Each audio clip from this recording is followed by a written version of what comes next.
Good morning, good afternoon, everybody, and welcome into an exciting Exploring by the Seat of Your Pants broadcast. I want to start by saying a huge thank you to the patience of our audience today. We have had some of the most interesting, strange technical difficulties in the history of man this morning, and that's okay because that's what it's all about when you do live free virtual broadcast. Now, if you are keen, everything we do goes to our YouTube channel, so if you want to check out this one in like 3 weeks or 3 years, you can head there and do just that. Now, today is special, but it's also got a weird tech caveat. We are joined live. Oh, she's gone now. Okay. In theory, we are joined live by Sunniva, who joined us for the amazing Hearts in the Ice series for several years, where she lived in a remote trapper's cabin helping to understand climate change in one of the most amazing places on planet Earth in Svalbard. She, on an Antarctic journey, ran into our main speakers today, Grandma Joy and Brad. So they are world travelers, incredible adventurers who have explored every one of America's 63 national parks. They're on a journey now to explore every continent. Their amazing journey has been featured all over this planet in media of all kinds and is a subject of a book coming out just next year. So really, really exciting times for them. So thrilled to have them joining us. Before I get underway, here's our tech caveat of the day. Brad and Joy cannot hear me, but they can hear Sunniva. So we're going to do sort of a joint 3-person, everyone involved, happy-go-lucky broadcast to bring you a really cool story together, and hopefully that all sounds great. Without further ado, Sunniva, I'm going to welcome you in, and Grandma Joy and Brad in. You can say a quick hello to each other and dive us in with our first question before I play their awesome presentation. Here we go. Hello, everybody. Hey, hi. Great to see you, Grandma Joy and Brad. Sunniva, I can't hear you either. I'm so sorry. That's okay. Can you hear me? We can't hear anyone. Oh, no. You can't hear me. Okay, here's what we're going to do. I'm going to have Sunniva hang out in the background. We're going to hope that they can hear us in the future.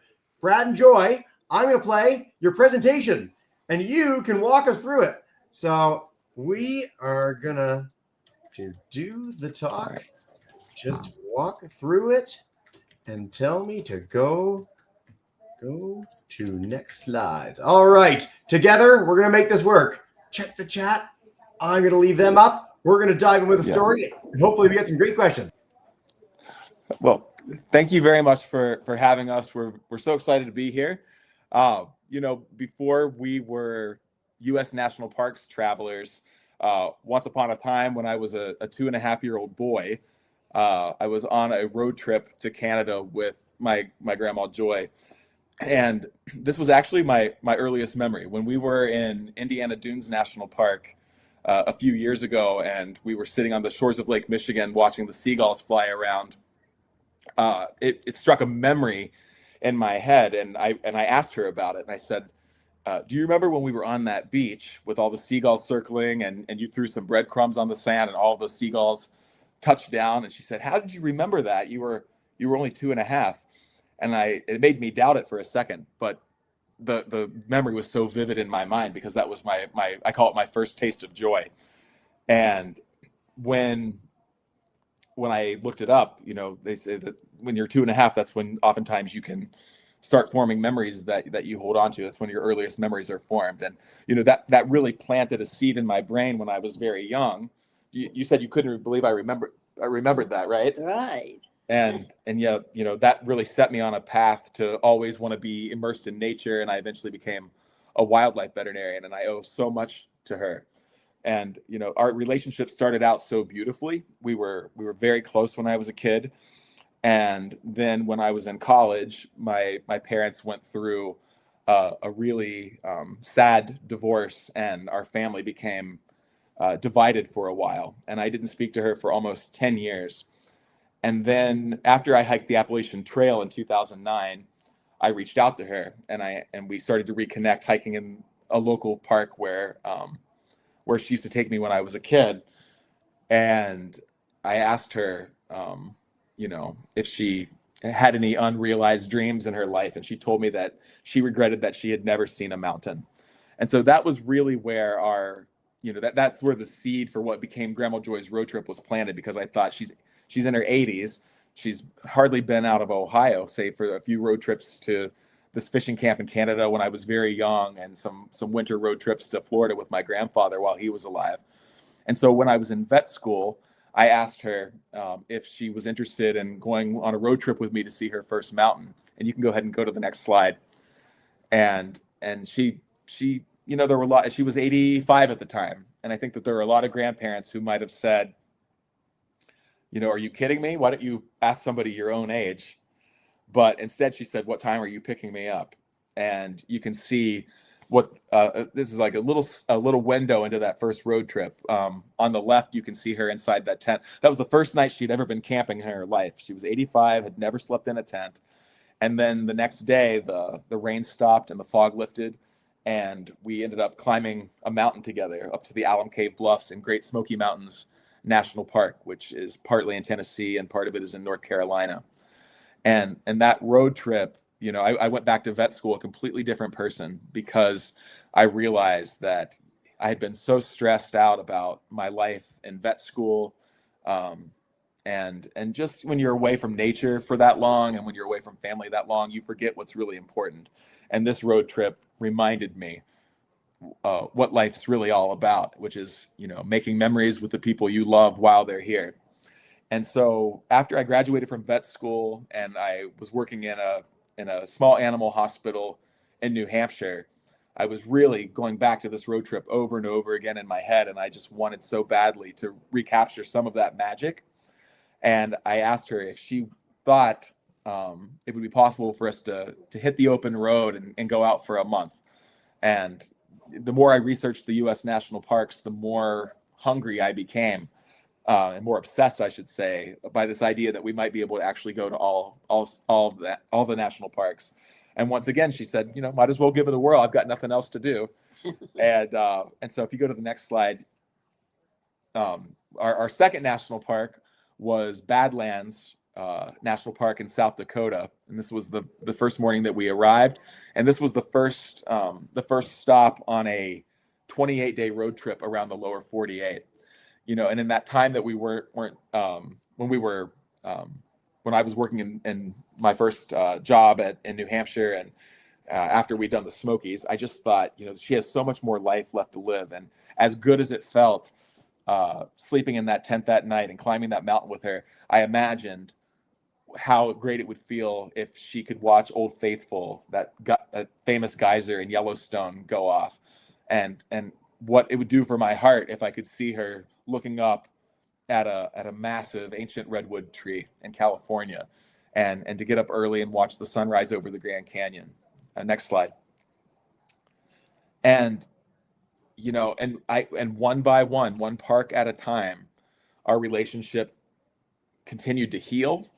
And I felt so much peace of mind by being able to create these moments with her, to go from having a vision in my mind of how wonderful it would feel to see her experience these places for the first time by my side. I hadn't been to any of these places either. But then to actually take the photograph and know that this is the story that we're writing for our lives. It was a complete transformation, and not only in our relationship, but the way we saw what was possible in life, and that ability to manifest your dreams. It's really, it doesn't happen overnight, but it's about having that intention, having that willpower, and that desire to make it happen, and knowing that you can't put a time frame on it necessarily, but if you just chip away at it one national park at a time, then the total picture, that total goal, becomes more and more achievable over time as you chip away at it. Next slide. And so very unexpectedly, after we had gone to almost half of the U.S. national parks, I woke up on an August morning in 2018, and our story went viral. And suddenly this private journey became a public journey. And there were different organizations that stepped forward and said, we want to help Grandma Joy and Brad make it all the way to the finish line. And it was a different experience when you go from being on a mission for yourself to all of a sudden being in the public eye, knowing that people are looking to you for that inspiration. And I think that's because all of us want to believe that as we get older, that there are these infinite possibilities for our lives. And I think also the fact that there's a forgiveness aspect to our story, that you can take a fractured relationship and make that relationship whole again. I think that touches a lot of people. And of course, we're all getting older. That is the one common denominator, right? Every second of our lives, we're all getting older and older. And we want to believe that if we're lucky enough to live to be, she's now 95 and still going. If we're lucky enough to live that long, we want to believe that we can have that sense of adventure, that we can keep that alive at any age. And this is Inspiration Point at California's Channel Islands National Park, which is off the coast of Ventura, California. This is called the American Galápagos, for those of you who've never heard of it.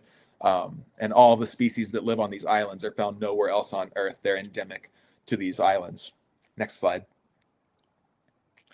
And so what I think I wanted to emphasize more than anything is that this wasn't a passive adventure. This wasn't my grandmother sitting in the passenger seat just looking out the window, although we did a lot of that too. But we were out hiking. We drove over 70,000 miles over the course of a 7.5-year period. And every park that we visited, we were on foot exploring. This is the Hoh Rainforest, which is a temperate rainforest in Olympic National Park in Washington. But as you can see on the next slide, we ended up doing even more epic things than that. The upper left-hand corner is the New River Gorge Bridge Walk, which is this massive suspension bridge that goes over the New River Gorge in West Virginia. I'm terrified of heights. She's not, but she was putting on a show for the camera in that picture just to look like she was more scared than she really was. But she and I helped each other face our fears as well. I was afraid of heights, and I followed Grandma Joy. She just charged right ahead on that. There's a walkway underneath this massive bridge. You could hear the traffic going over our heads, and as far down as we could see, there was the New River Gorge River, and she was the one that was forging that path for me. On the flip side, she used to be afraid of water, and we went through a journey of understanding that when she became fearful, she sometimes became a little bit aggravated, and her name is Grandma Joy for a reason, because most of the time she is that way. But fear can make different people do different things. And when we were in the Virgin Islands about to go out on the water to see the sea turtles, she became a little bit more snippy. We'll just say that. But I asked her what was underneath that attitude that she was having, and it turned out that she had nearly drowned as a little girl. So I was able to give her that reassurance that I would hold on to the raft, that we would just be out there on still water, and we would see these sea turtles. And it turned out to be this magical moment that we created because she was willing to face her fears. And then we had to wait almost 2 years before our next road trip to Alaska because of the COVID pandemic. And when we got to Wrangell St. Elias National Park in Alaska, which is the largest U.S. national park of the 63, a class 1 whitewater rafting trip that I signed up for, which are like the easiest rapids, those ended up being class 3 rapids when we got up there. And I said, we can't do this, right? And she ended up telling me, like, what's there to be afraid of? I've got a life jacket, right? And so it was just such an amazing moment to see her evolve through her fear to the point that we could go out and do whitewater rafting in Alaska. And of course, some of our biggest dreams came true up there as well. In the lower left-hand corner, you can see us on a glacier where we landed right in front of the largest peak in North America, Mount Denali. And then over on the right, the last park that we visited in Alaska was Katmai. And she wanted more than anything to be able to walk down to Brooks Falls and see the brown bears. And we saw 35 brown bears at once when we got there. Just an absolutely epic conclusion to our Alaska leg. Next slide. And then after all of it, at age 93, we eventually landed in American Samoa. The National Park of American Samoa is 7,000 miles from her hometown. And in the process of achieving that goal, not only did we accomplish what we set out to do, but we broke a world record, or I should say she did, because she became the oldest person in the world to begin and complete a journey to all 63 U.S. national parks. And she accomplished that at age 93. And the world took notice. That was us talking to CNN International at the conclusion of our big 63 U.S. national park road trip. Next slide.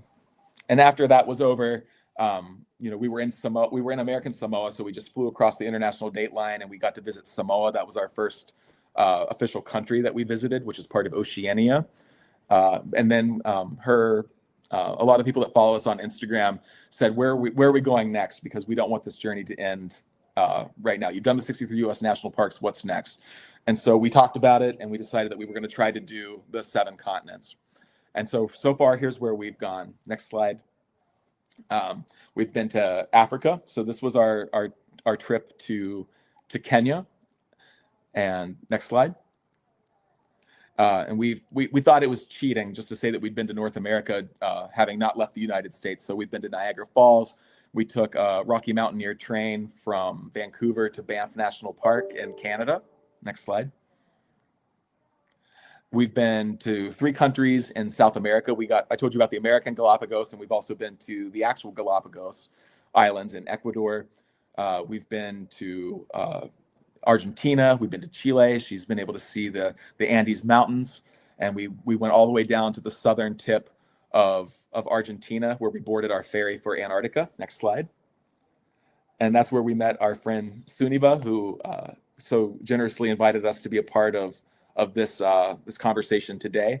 And there's a very strong possibility. There's not good records on this, but there's a very strong possibility that at age 93, she might even be, if not the oldest, certainly one of the oldest people to ever set foot on the Antarctic mainland. And of course, we got to commune with the penguins, which was a dream come true. And next slide. We visited Iceland, which is interestingly enough, half on the North American continental plate and half on the European plate. So we have not been to mainland Europe yet, but we have been to Iceland. So we're going to count it, although we do have aspirations to go and explore some of Europe as well. And then our most recent trip on the next slide was a really personally meaningful mission. We could probably do a whole hour on this at some point if we ever want to talk about it, but Africa's rhino population and Asia's rhino population is critically endangered because of the illegal black market trade on rhino horn. And unfortunately, one of the only mechanisms that we have to try to lower the likelihood that these rhinos are going to be poached is to anesthetize them, cut off their horn, which is like a fingernail that grows off the tip of their nose. It's keratin, which is a dense hair-like material. And by taking that rhino horn off, the one that we're holding over there on the left, in the black and white photo, that horn is worth $250,000 US. And so when you take that bounty off the rhino's head, it makes it much less likely that poachers are going to go in and risk being caught and criminally prosecuted. And so that was just a really joyful experience. We dehorned 20 rhinos in 3 days and took $2.5 million US off the black market. And so that is where we left off last time. We're headed to Ireland in April. And honestly, I just say, as long as she's willing to show up and do these adventures with me, I'm willing to take the wheel. So with that, I'm gonna go ahead and unfortunately we're having some audio problems, but we're gonna check the chat screen and we're gonna answer every question that we can. So thank you. Sweet, awesome. First question. All questions become like this. Yeah, cool. This is always Grandma's favorite question to answer. What was your favorite national park? Congaree. It's really a beautiful park. It's very peaceful, and it has the only loblolly tree that there is in any of the parks. And we saw all the cypress knees, and it was all these beautiful spider webs. They were huge, and but we didn't get tangled up in them, thank heavens.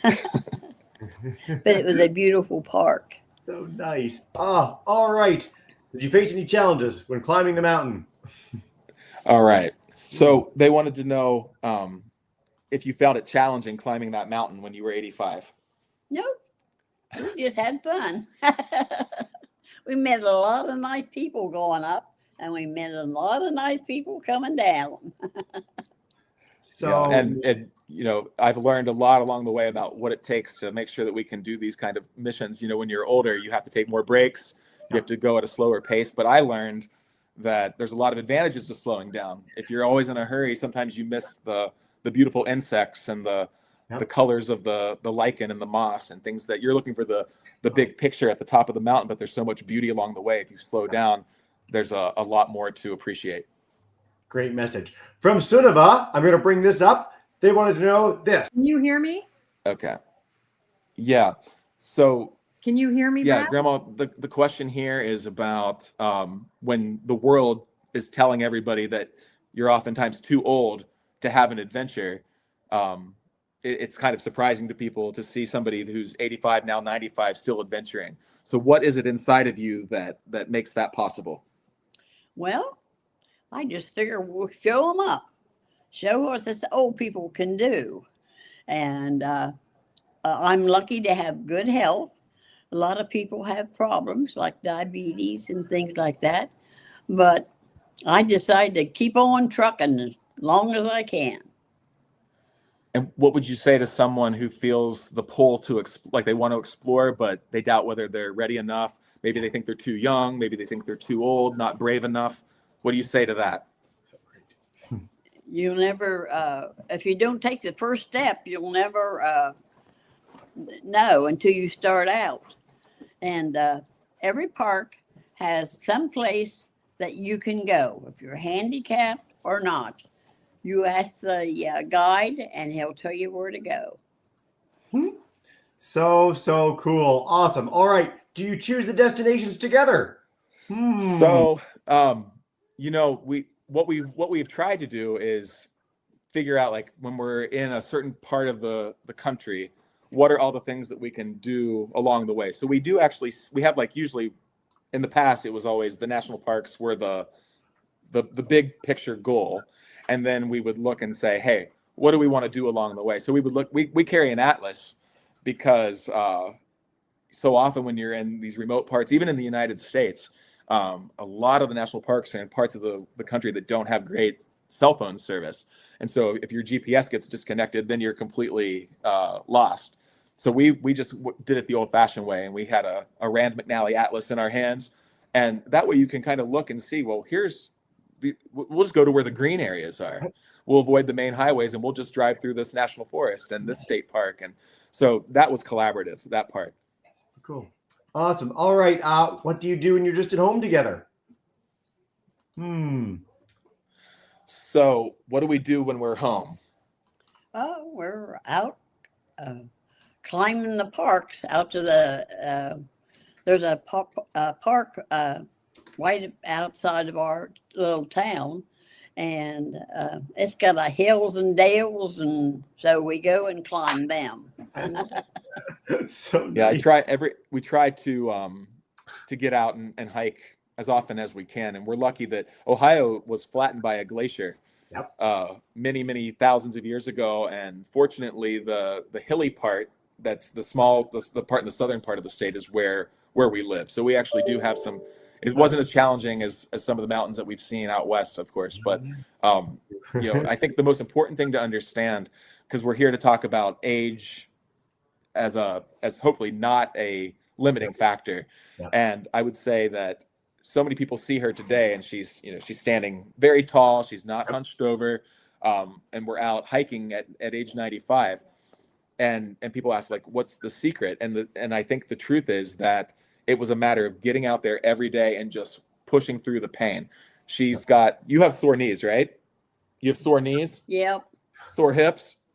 Yeah, but we keep on trucking. Me too. Yeah, I feel you. And that's it's the attitude, right? It's saying that despite the fact that I'm older and my balance might not be as good as it used to, my coordination might not be as good as it used to, and yes, my joints hurt, but I'm still here. Yeah, I'm still alive, and I have this is still happening right now. As long as there's breath in my lungs, there's potential for my life. Yeah. And she went from being pretty wobbly, when we first started, when she was 85, to becoming increasingly healthier over time. So I want everybody to know that too. I know we're very young, a lot of us listening here today, and that might feel like it's a long way off. But the point is that even at an older age, I believe that if you're willing to go out and hike and push yourself, that you can improve. Your health can improve even at that advanced age. Amazing. All right. Any special spot? Okay. Where are you headed for your 100th birthday? I don't know. I haven't thought about that yet. Fair enough. You want to jump out of a plane? Yeah. Oh, that'd be kind of fun. Right. Oh, no. All right. Favorite animals in all your events? Oh, man. Yeah, can you see that question? Your favorite Yeah. animals? Yeah, I like that little guy, remember? A pika? Yeah.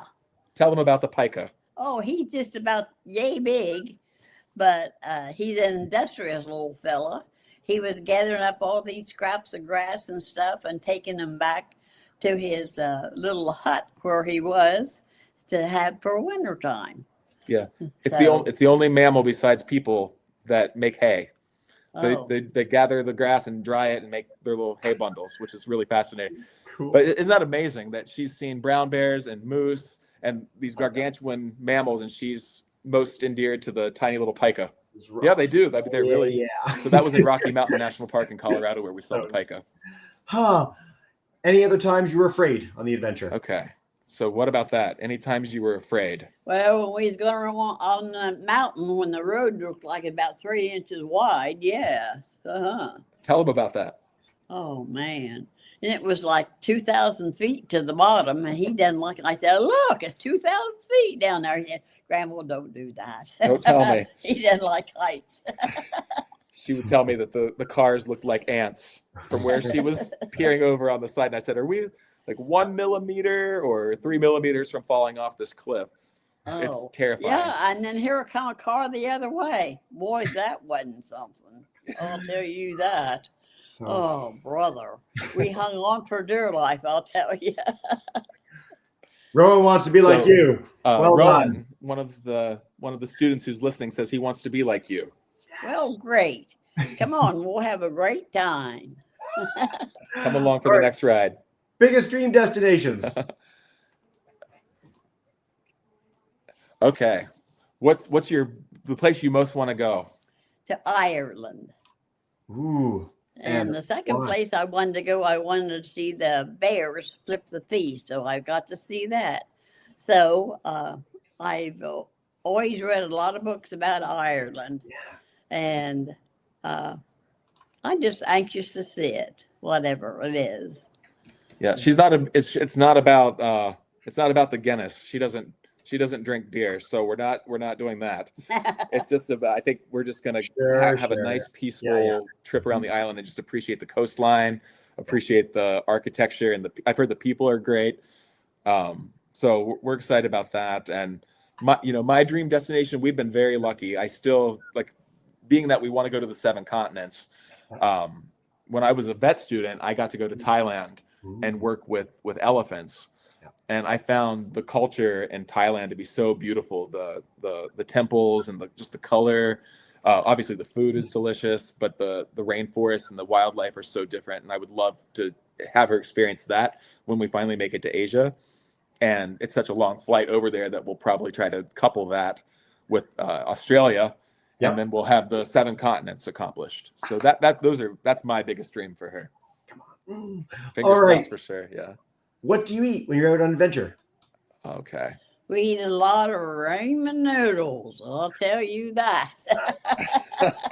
Well done. Well done. It's funny. Like in the early days, we were really trying to stretch our money, and so that 28-day camping trip around the United States was a lot of ramen noodles, a lot of gas station fried chicken if we could find it. What else? Mandarin oranges. Just I mean, not fancy, but when you're tired at the end of the day and you set up your tent and the sun's starting to set, just being able to cook a quick pot of ramen noodles hits the spot. Sure does. Yeah. It's all a right. long day too when you travel with that tent for Yeah. like 28 days. So that's a good question. So the question is, have I used my veterinary skills? When we were in Alaska, we were in Wrangell St. Elias National Park, and we were staying with a couple that live in a lodge right on the edge of Lake Clark. And their little golden lab puppy started to limp. And so I gave the lab a physical exam just to make sure there was nothing broken. And you can't give a dog Tylenol, you can't give a dog Advil. Those are toxic and it'll hurt their kidneys. But a small amount of aspirin is not that's something that is safe to give dogs. And that was all. I mean, when you're in the middle of nowhere You have to fly into that national park. There are no roads.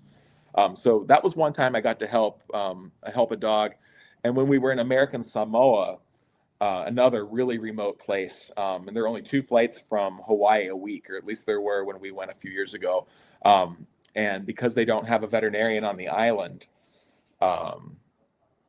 it was really sad to see when you can't control the population, how many free roaming dogs there are all over the island. And they thought at the time that there might be upwards of 40,000 dogs that are homeless, and they were very skinny. You could tell that they weren't eating very much. They weren't getting vet care. So a lot of them probably had diseases as well that were not diagnosed. Yeah. And so I got to meet with a lot of the different, a lot of different people there who are working to try to solve that problem. And I wrote about it in my book that's coming out next year. And I really do hope that I can raise awareness about the dogs in American Samoa. We see the same issues in a lot of parts of the country that are more remote, where there's not a lot, where we don't have access to veterinary care. You see dogs that are homeless and they're not eating well and they're not getting veterinary care. And I think the first step is making people aware of it. And I do believe that there are enough people in the world that we can solve this crisis. But I'm going to need a lot of help. Yep. Fantastic. All right. Sunniva's going to ask, and I'm going to bring it up. Go for it. Okay. So Sunniva asked, she says that we share time together in Antarctica, a place that changes people. Yeah. What stayed with you from that moment on the ice? What did Antarctica show you about who you are and what's still possible? Ooh. I don't know, but I don't care much for ice. I tell you that. I had enough of that when I was a kid. The snow used to come up about your knees, but it doesn't do that now. But it was amazing just to look around, and all you saw was white, white, white. It was that there's still places on Earth that aren't touched. Right. It was beautiful, really was. I think everybody enjoyed themselves. Yeah. Yeah. And I think for me, I was so well traveled, and even having been to Canada, and Alaska, right? You can fly for hours and not see any signs of civilization, but there was something about you travel across the Drake Passage by boat for 2 straight days, and all you're seeing is water, and then you wake up one morning and you have these just monoliths of ice, just these massive peaks of ice, and there were penguins swimming. We stepped out onto our balcony, and you could look down, and all the penguins were splashing in the water, and you just think to yourself, you had to come so far to see this, how special that was, that there's still these places on Earth that remind you of nothing else. They're just so sacred, so untouched, and it was emotional for me to see her step onto that. We got separated on 2 sides of a penguin highway, so the penguins make these paths, and Sunniva was there for this, and we had this moment where her knees locked up because she was standing on one side of the penguin highway for so long, and it took a village to get her back down to the dock. And I remember just being, I was just very emotional because I wanted this moment to be no drama free, basically, right? We were there and we were, but nature sometimes throws you curveballs, and you've got to go. The penguins have the right of way in Antarctica. That's their home, and we're visiting. So that was just a moment where it touched me because Sunniva stepped forward, and the people that we were traveling with were there to really support her and make sure that she got back safely. And at the end of the day, nobody could ever take away the fact that at age 93, she stepped foot on the mainland of Antarctica, something that very few people on Earth could ever say. So I was proud of her, even though we had a little bit of a hiccup. All right, 2 more questions. One is that best way getting around. Oh, tell them about the sled dogs and the most interesting mode of transportation we had. Oh, yes. We went to the camp where they keep the dogs exercised for the Iditarod, and it's a cart, and the lady beside me was about the same age as me. And them dogs took off, and good Lord, they just went a ripping around their corners. And we was hanging on for dear life, and Brad was behind the plane with the airplane above the sled trying to take pictures and hold on with one hand, and them dogs was just a tearing around. Oh, it was so much fun. Beautiful. I think that wins. That was the most interesting. That's pretty good. All right, final question. Final question. Let's see. Yeah, what's the final message you would leave for the all the kids that are listening right now?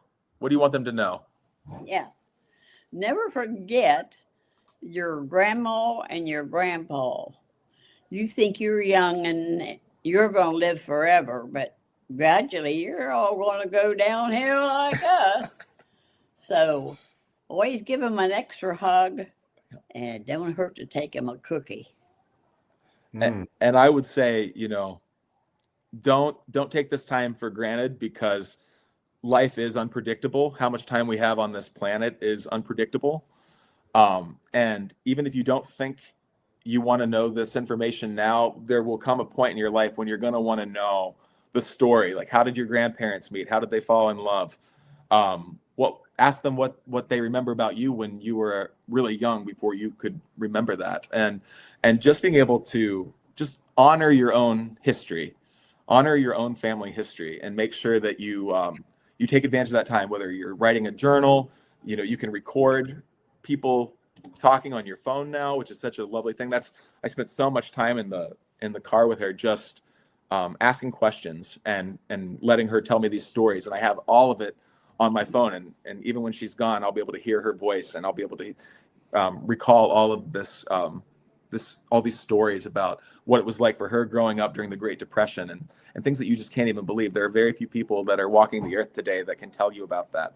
So your grandparents are, and your parents too, are just this treasure trove of information.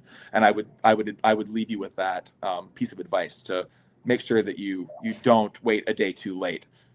Get that information recorded now, so that you always have it, because that's going to mean more than anything to you when they're gone. And please, when you go to the parks, please leave them the way you when you arrived. Don't pick the flowers and take the stones. Leave it the way you found it. Yeah. And please don't litter. No better message than these. I know, unfortunately, you folks can't hear me, but one of the great experiences of my life was interviewing my grandmother and learning her life story. I can't encourage enough for all our audience today. This has been such a fun program. Sunniva, I'm going to bring you back in. We're going to say a big thank you and farewell. Have a wonderful day, everybody. Yeah, I can finally hear you both. No, I can hear it. Jesse, what? I just After a whole want to hour. say to Grandma Joy and Brad, you can hear me? Yes, I can hear you. I just want to say thank you to both of you, because, I have traveled all over the place, but I've never traveled to all the places that you have been, Grandma Joy and Brad. And what's so special about you two, there are a lot of things, but one thing that really strikes me here is that you continue to learn about each other, through all these experiences. And there are times when we think we know people. Yeah. But the second we can help introduce them to new experiences with us, then we have, such an evolution with our parents and our grandparents. And I just want to thank you both for being such an amazing example of pushing the boundaries and intergenerational relationships, which is bravo to both of you. Yep. Thank you very much. Yeah, we hope that it's not an exception to the rule in the future. We hope that as people continue to learn about our story, that they're going to be inspired to follow in our footsteps. Nothing would make us happier. We don't want to be unique in this. Yeah. That's a beautiful. You guys are so much fun. I know we didn't get a chance to actually talk and interact much throughout the program, but you guys did such an amazing job. So many great questions. A huge thank you to all of our audience. Sunniva for pulling this together. Pioneers of the Possible has been a really fun series. We'd love to have you back, either at home or on the adventure, any other time in the future. But for now, we're going to let our kids get home because it's the end of their school day. So farewell. Have a wonderful day. Go home, talk to your grandparents, bring them a cookie. Joy said it. This is for you, Grandma Joy. See you, everybody. Bye for now. Bye-bye.